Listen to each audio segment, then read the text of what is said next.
बहुत स्वागत है आपका एक बार फिर से खंडवा डिफेंस फैक्ट की एक नई एपिसोड में। आज की इस वीडियो में हम लोग एक बहुत ही सनसनीखेज खबर को लेकर डिस्कस करेंगे, जो मैं आपको बताने जा रहा हूं इस आर्टिकल के आधार पर, जहां पर इस बात की संभावनाएं जताई जा रही है कि क्या पाकिस्तान ने पहलगाम अटैक के बाद और ऑपरेशन सिंदूर के पॉश हो जाने तक जो बीच का समय बचता है, क्या इस दौरान न्यूक्लियर परीक्षण किए हैं, जिसके बारे में डोनाल्ड ट्रंप ने कुछ ही दिनों पहले इंडिकेशन दिया है। और वो क्या भूकंप के झटके जो लगातार नोटिस किए जा रहे थे पाकिस्तान और अफगानिस्तान सीमा के आसपास वाले क्षेत्रों में, क्या ये उसी का नतीजा है? तो चलिए आगे जानते हैं इंडिया टुडे के इस आर्टिकल में क्या क्या और चीजें बताई गई है, इन सभी को समझने की कोशिश करते हैं। आप बस इसी तरह की वीडियोस के लिए चैनल को सब्सक्राइब जरूर कर दीजिएगा। तो देखिए, डोनाल्ड ट्रंप के द्वारा ये कहा गया था कि चूंकि चाइना, रशिया, नॉर्थ कोरिया और पाकिस्तान जैसे देश लगातार न्यूक्लियर वेपन्स का टेस्ट कर रहे हैं, अमेरिका कहीं पिछड़ न जाए, इस वजह से अब हम लोग भी अपने न्यूक्लियर प्रोग्राम को और एडवांस करने के लिए और अपने आप को मजबूत बनाने के लिए न्यूक्लियर परीक्षण दोबारा से शुरू करेंगे। इसके बाद एक बहस सी छिड़ गई थी। हालांकि मैं आपको बता दूं कि इसके बाद अमेरिका की साइड से ही एक सफाई भी दी गई थी, जिसमें अमेरिका के एनर्जी मिनिस्टर क्रिस राइट की तरफ से ये कहा गया था कि देखिए, जो टेस्ट हम लोग शुरू करने जा रहे हैं ये नॉन क्रिटिकल एक्सप्लोसिव टेस्ट होने जा रहे हैं। कहने का मतलब किसी तरह का कोई परमाणु विस्फोट नहीं होगा। हम हथियारों के बाकी हिस्सों, जिन्हें हम लोग डिलीवरी सिस्टम्स कहते हैं या फिर जियोमेट्रिक सेफ्टी, इन सब चीजों के परीक्षण करने जा रहे हैं, न कि न्यूक्लियर परीक्षण। और इसके बाद देखने के लिए ये मिलता है, रिसेंटली खबर निकल कर आई है कि अमेरिका के द्वारा मिनटमैन 3 मिसाइल का परीक्षण किया गया है। इस मिसाइल की टोटल रेंज 13,000 किलोमीटर है। तो ये तो समझ में आता है कि ठीक है, अमेरिका शायद यहाँ पर न्यूक्लियर परीक्षण न करे, वो वास्तव में डिलीवरी सिस्टम्स को ही परीक्षण करने जा रहा हो। लेकिन अल्टीमेटली सार यहाँ पर ये निकलता है कि ये न्यूक्लियर परीक्षण नहीं करने जा रहे हैं। लेकिन पाकिस्तान का क्या? और वो जो स्पेशली बताया जा रहा था कि अप्रैल से मई के मध्य में पाकिस्तान के अंदर भूकंपों की एक श्रृंखला लगातार आई थी, क्या उस दौरान पाकिस्तान ने न्यूक्लियर परीक्षण किए थे?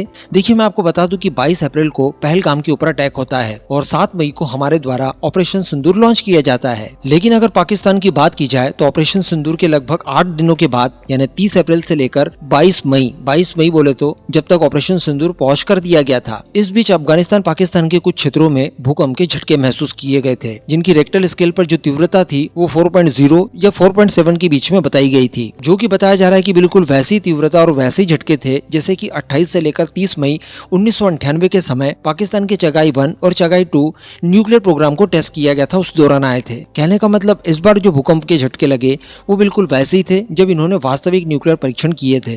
तो क्या कहीं ऐसा तो नहीं कि इन्होंने भारत को धमकाने के लिए और अपनी न्यूक्लियर तैयारियों को मजबूत करने के लिए अंडरग्राउंड न्यूक्लियर टेस्ट किए हों, जिसकी वजह से ये भूकंप के झटके आए हों? ये इस तरह की चीजें इस आर्टिकल में बताई जा रही है। वैसे मैं आपको बता दूं कि दुनिया में लगभग 300 के आसपास ऐसी संस्थाएं हैं जो कि कंटिन्यू नजर रखती है पूरी दुनिया के ऊपर कि वो कहीं न्यूक्लियर टेस्ट वगैरह ना कर ले। अगर करते भी हैं तो इसकी जानकारी तत्काल पता चल जाती है। चलिए हम लोग एक बार के लिए मान ले कि अमेरिका का यहाँ पर सपोर्ट पाकिस्तान को हो और अमेरिका ने खुद भी ये बात छुपा दी हो उससे जानकारी होने के बाद भी, और इन संस्थाओं के ऊपर भी मान लिया जाए कि अमेरिका ने प्रेशर लगाकर इसकी जानकारी पब्लिक करने से इनकार कर दिया। लेकिन भारत का क्या? हम सभी जानते हैं कि भारत की जो सैटेलाइट पावर्स हैं वो काफी सुदृढ़ हैं और पूरे पाकिस्तान को ऑलमोस्ट हम लोग अपने कवरेज में ले चुके हैं। पाकिस्तान के अंदर इस समय कहाँ क्या हो रहा है, इन सभी चीजों की जानकारी हमारे पास है।